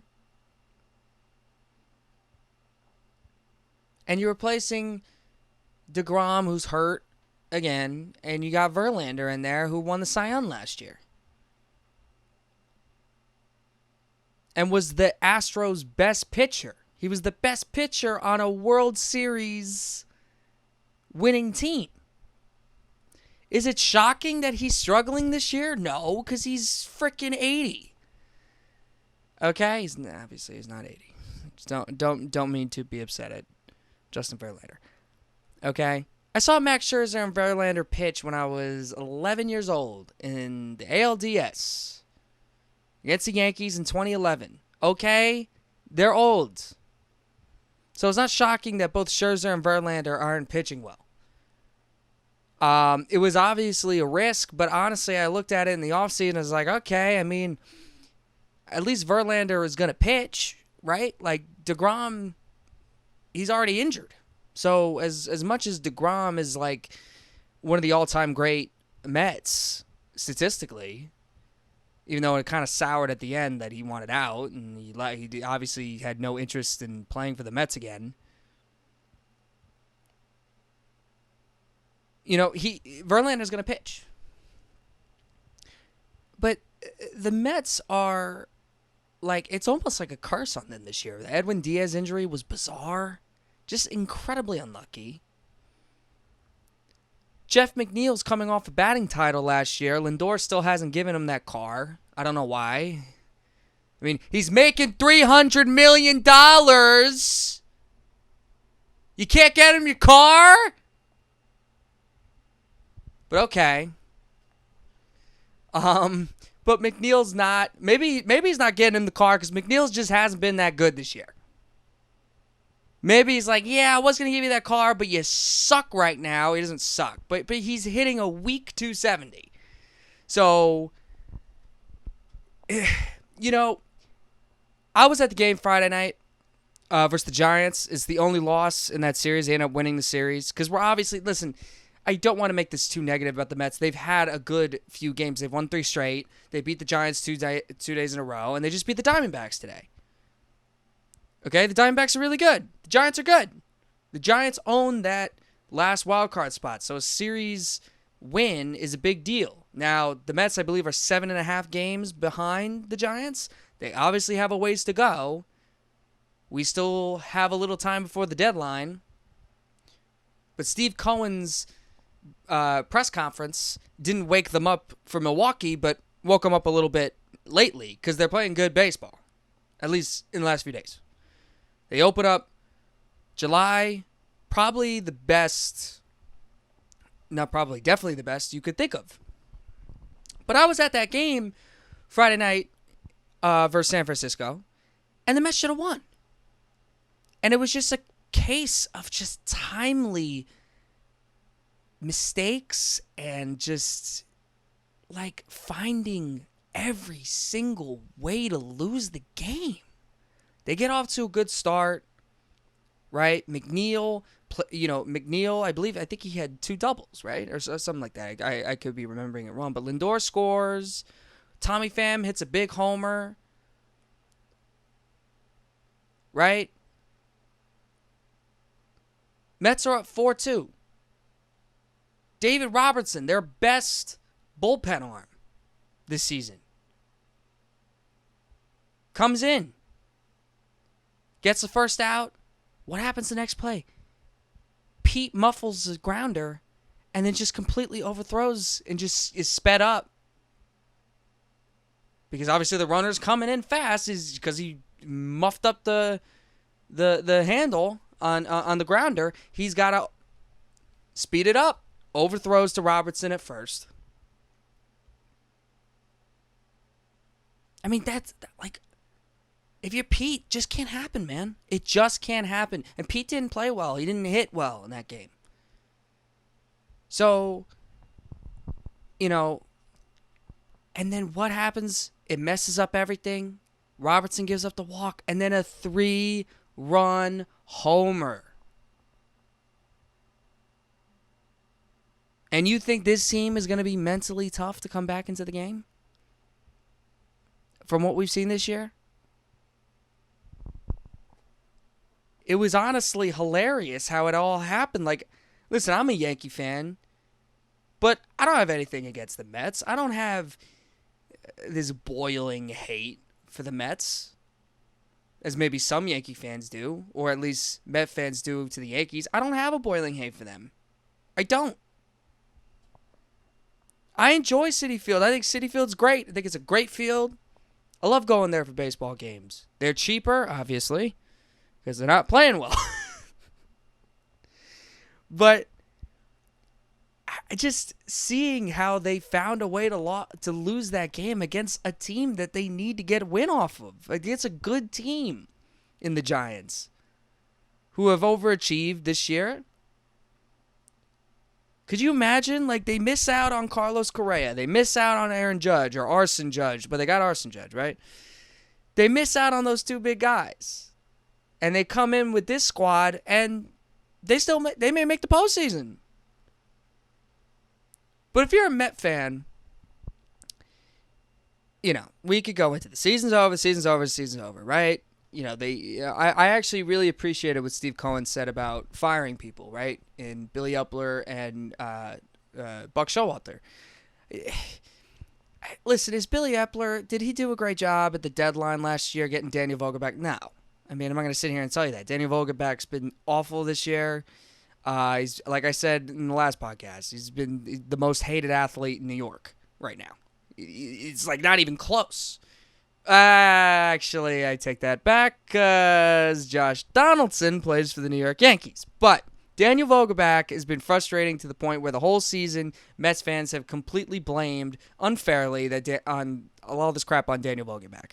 When the reality is they have so many of their players who really performed well for them last year and are used to performing well having bad seasons. And Pete's missed time. And other than Pete, they've been relatively healthy. And obviously Edwin Diaz, right? Obviously. But they knew that going into it. Okay? Lindor hasn't been as consistent as you want him to be. He's obviously not the $300 million shortstop. They were, obviously Steve Cohen probably wants to do that over again. They just traded Escobar for 2 pitching prospects. So we'll see what happens with that. I don't know if there's tremendous buzz on those prospects. Escobar was someone who ended last year really well for the Mets. Started the year pretty terribly, which called for the Mets fans to rightfully so want Brett Beatty up. And Escobar did well in a limited role, but, you got to sell somebody because you're not going to trade Scherzer and Verlander. They're 40-year-olds. Oh, Scherzer's not 40, but they're old. I don't know how much you're going to get for them. Starling Marte, all-star last season. I don't know what's happened to him this year. Jeff McNeil, significantly worse. He's going to stay. No reason. Why would you trade McNeil now? No value at this point, right? Who wants Lindor's contract? The way he's playing right now. So, guys who are actually playing well for the Mets, like Tommy Pham, maybe you look to trade him. But, honestly, I expect the Mets to just kind of ride it out and just see how it goes. And to blame Buck Showalter, how do you blame Buck Showalter? I mean, has Buck Showalter had a great year? No, but he won Manager of the Year last year. And I know Mets fans are probably sick and tired of hearing that, right? Well, Manager of the Year last year. Billy Upler built a team that won the 101 games for us. That's like one of the greatest Mets seasons ever. I get it. It's frustrating. But, specifically Friday is a perfect example. He brings in David Robertson as his best bullpen arm, and Robertson gives up the 3-run shot after Pete muffs the grounder. That's Buck's fault? That's on Buck? That his bullpen is one of the worst in Major League Baseball? That his starters are inconsistent as hell? That when they actually finally pitch well, they can't hit?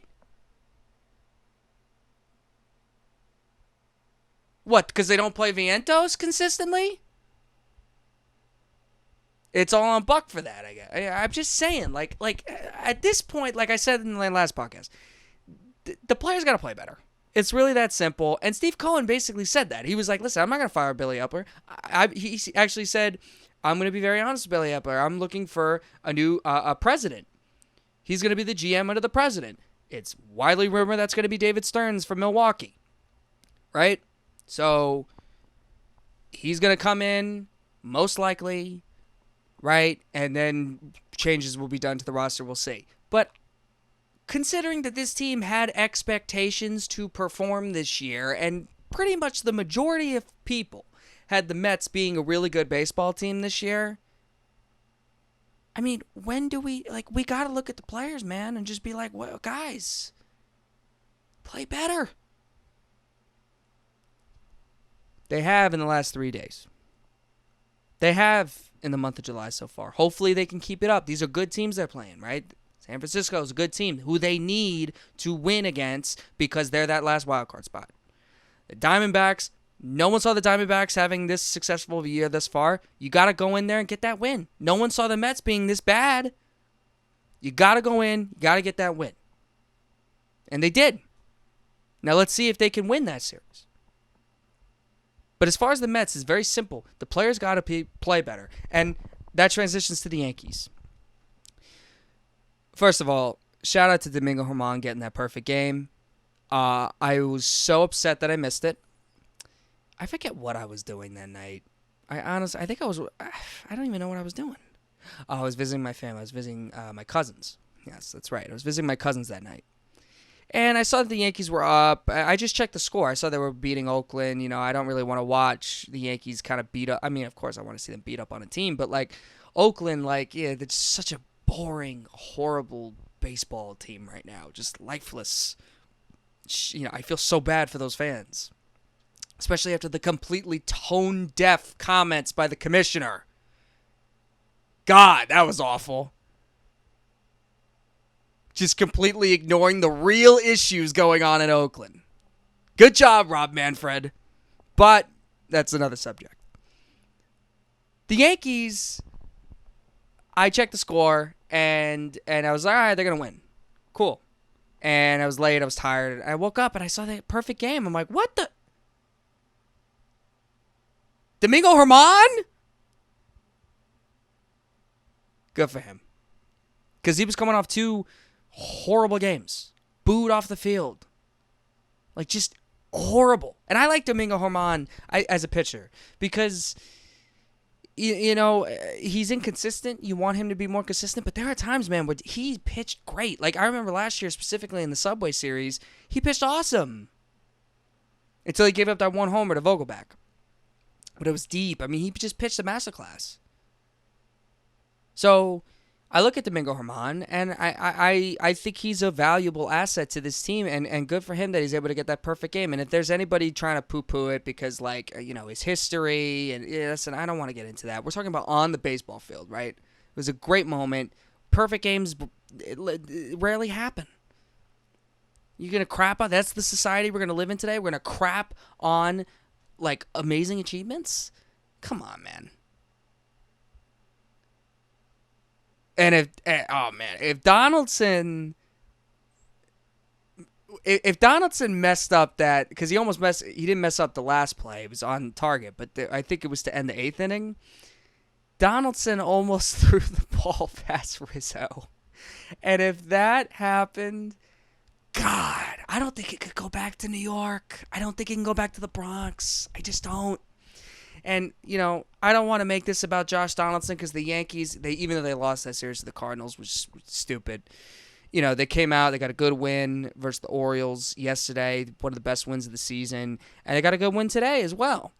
And the reality is with the Yankees is that and you can say I'm a Yankee fan, and I'm just, you know, I just don't understand, the brutality that Yankee fans have against this team right now. Aaron Judge is out, and we get it. The offense shouldn't suck this much with Aaron Judge out. But we're looking at Cashman, we're looking at Boone, and like I said recently. But can we just see that the Yankees have the best bullpen in baseball? That their starting pitching isn't even healthy, and even the guys who are coming in, like Clark Schmidt and Domingo Germán, they're killing it. Nestor Cortez is out. Carlos Rodon hasn't even thrown a pitch yet. Garrett Cole's been the most consistent, one of the most consistent aces in the league. Can we acknowledge that? Can we see the good things? Yeah, Stanton's been bad, all right? To be very honest with you, I don't care what Stanton does in the regular season. I just don't care. Ever since he's been a Yankee. Because you know what? In the postseason, he hits. So, yeah, it sucks when the Yankees are drying out with no Judge. And you'd like to see Stanton kind of take that load while Judge is out. right? But he's not doing that, right? And listen, I think he's found the bat. You know, he's been finding he's been finding that contact recently. I mean, freaking Harrison Bader, man. Pay him $500 million. I love this guy. And when he got hurt again, I remember hearing Yankee fans being like, oh, this guy's hurt. You know, we should find a way. All their alternatives. Like, do you know how hard it is to sometimes find a guy like him? When was the last Yankee that was like him? Just passionate, energetic, clutch. Elite at nitty-gritty stuff. Like Harrison Bader. I went to the Yankees game a few weeks back. We were in traffic. I was like, who the heck is he? He was hurt at the time, but he was, you know, I was in, you know, you see all those bars, right, by Yankee Stadium, right? And a ton of people there, a bunch of drunk 20-year-olds. And Harrison Bader drove right by me, and I was like, man, that guy, man, just has it. Ugh. Shaking. But point is, Harrison Bader is a extremely valuable person to this team. And shout out to Volpe, man. And it's not easy to be called up as a 22-year-old, stink for 2 months, absolutely know you could be playing better, you know, and get ridiculed by probably the most unfair fan base in sports. If you're talking about fan base, I mean, look what they did with Aaron Hicks. Aaron Hicks played for the Yankees for 8 years. Because of 2 really bad years, he gets booed like crazy because now he's playing pretty good for the Orioles. And his welcome back video, Yankees are like, nah, not dealing with that. Not dealing with it. We're booing this guy. And listen, even I got to feel a little bit bad for Josh Donaldson because he's in a situation now where it's like, okay, IKF's doing good as a utility player. Yankees fans can't boo him. Joey Gallo's gone, can't boo him. Hicks is gone, can't boo him. It's Josh Donaldson. Josh Donaldson's talking about retirement, leaking to stories that he's going to retire. And it may have to be in August. Because, yeah, he had some moments in the A's series. You know, call me crazy. I'm not going to go crazy if you're starting to hit well against the Oakland A's. I'm just not going to do it. I'm just not going to overreact. I'm not going to do that. But, listen, it sucks. Because you know what? I thought Josh Donaldson could have a bounce back year this year. And you know what? That hamstring injury, it sucks. I mean, he missed a lot of time. He had he was cooking and he got hurt again, delayed it. I mean, the Yankees fans sometimes can be really ruthless. And now they're looking at every mistake this guy makes to where you're seeing uncharacteristic stuff like Donaldson muffling the ball and while the Yankees are just everything's going wrong with them, right? Like almost overthrowing Rizzo. Donaldson's an excellent third baseman. And he obviously has power. He hit it almost 500 feet in Oakland. What was it, 496, I think? He obviously still has power. And listen, Donaldson's always been a guy who hits power and strikes out. Like, he's always been that guy. So he's not hitting. And that's what Yankee fans are upset about. And Yankee fans, even when things are going well, they're going to find the one guy that's not living up to his job. And listen, can you feel that bad for Donaldson? He's getting paid a lot of money. All right? He's getting paid a lot of money to perform. And he's not performing. Okay? So when Cashman comes out and says he gets that bench, he has that meeting with Aaron Boone that takes a long time, and, you know, they don't know what's happening with that. I mean, all valid. All valid concerns there. I highly doubt they were just talking about regular baseball stories. I'm sure Donaldson was pissed he was getting benched. But you know what? You gotta hit, man. And hopefully he finds that. I still have a little confidence, but it's hard when you're getting booed every time you get out. Every time. Honestly, if I'm Josh Donaldson, don't even hear it anymore. If I'm Josh Donaldson, I'm trying to get better here. take the boos as nothing. It's nothing at this point because they're just going to do it to you every time you screw up. Josh Donaldson could have an amazing next few months. If he doesn't hit well in the postseason, guess who's getting booed? It's Josh Donaldson. That's how ruthless Yankee fans can be. And when you cross them first, right? Donaldson hasn't played good for like a year and a half now. Or at least has disappointed for a year and a half now. When you cross Yankee fans, it's hard to get him back. Stanton was able to do it, but even you're seeing Stanton now, right? Because when Stanton first got here, he was getting booed on opening. Wasn't he getting booed on opening day? I believe he was getting booed on opening day when he first came here. Then he starts hitting the postseason. We love Stanton again, right? So it's possible. But you're hearing things about Donaldson possibly retiring. I mean, God, like, he's already kind of checked out. So I don't know if I have too much faith in it. But a little hope stands out for me. Here's what I also just got to say about the Yankees is I'm looking at the American League. I am not sold on one team in the American League this year. You can give me the Rays all you want. Yankees have played pretty good against the Rays this year. Right? You can give me the Texas. They just beat Texas without Aaron Judge. It's really just Houston. And it's not even because Houston has been good this year. It's really just because Houston is just Houston. Like, they always figure out a way to be better. I mean, I was watching a little bit of that Houston Rangers game yesterday.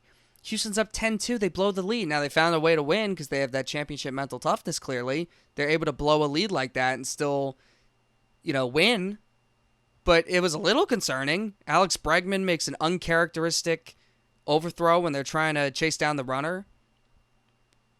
I mean, it screams to me like a little hangover from their World Series win. But I expect them to be right there. They're the only team I'm really that scared of. I mean, seriously. I'm not scared of Baltimore. Yankees just took the first two against Baltimore. No Aaron Judge. The Yankees are going to go, because it's not pitching. It's not pitching. It's not going to be, unless injuries happen. The starting pitching's there. The bullpen is the best in baseball. Okay? Despite maybe not having that closer that you want, that like elite closer, even though Clay Holmes has been great. Right? Wandy Peralta's been great. Ron Marinaccio lately has been getting himself into trouble, but he gets out of it. So Tommy Kahnle, Kahnle's been incredible since his IL stint. I'm looking at the Yankees, and the thing that concerns me is Rizzo. He's just not hitting. I hope he gets out of it. But and obviously you gotta hope Judge comes back and he's fine, because this ligament stuff that he released, they don't have no timeline for him. And they're going to go as far as he goes. If he does not hit or play or healthy or is healthy in the postseason, the Yankees will lose again. Most likely, I think they could go to the World Series this year. I really do. But Judge has to be healthy and he has to hit. He just has to. Because I assume the Yankees are going to make some moves to boost that offense, right? Donaldson's not going to be on the team if he's hitting 160. He's not going to play in the playoffs. If he's hitting 160, he's not going to play in the playoffs. There's a great rant last year. Shout out to an amazing broadcaster I respect, Don LaGreca. Last year, ripping on, talking about Joey Gallo. He says, do you really think Joey Gallo is going to be on this team hitting in the postseason at 160? That's how I feel about Josh Donaldson. So, I think when Yankee fans complain, honestly lately it's been more nitpicky to me. And we could, people were upset at Hal, what he said recently. I don't know why the Yankees fans are so upset. If I was Hal, I wouldn't have said that. But the reality is Yankee fans are upset because they're used to going to the World Series every few years, and they haven't been there since 2009. It's something they're not used to. So you gotta say that. And maybe I'm a little bit more, used to it because I watched the New York Giants basically suck for 10 years since their Super Bowl. Like, just be awful, right? Just be like the season's over by week 4 for many years. And I'm used to my Brooklyn Nets being pretty disappointing. The Devils haven't even been good since this year, since 2012, right? They had that one playoff appearance in 2018, right? So, like, maybe it's just me. Like, I'm not used to a team going to the playoffs every single year except the Yankees. And maybe it's weird that I'm satisfied with that. But the Yankees are in the conversation for the World Series every single year. And in my opinion, Tiki Barber got crap for this recently, but I really actually think he's right. Yankees have just as good a chance as anybody because their pitching is that good. They just got to find that consistent hitting, and they need Judge back. That's plain and simple. That's what needs to happen for the Yankees to be successful. So, thank you guys for listening to this podcast. We talked a long time today. We talked almost 2 hours today. I've been, I didn't talk since the Bradley Beal trade. I wanted to kind of wait for some moves. But thank you guys for listening to the JB podcast. I'll see you guys next time.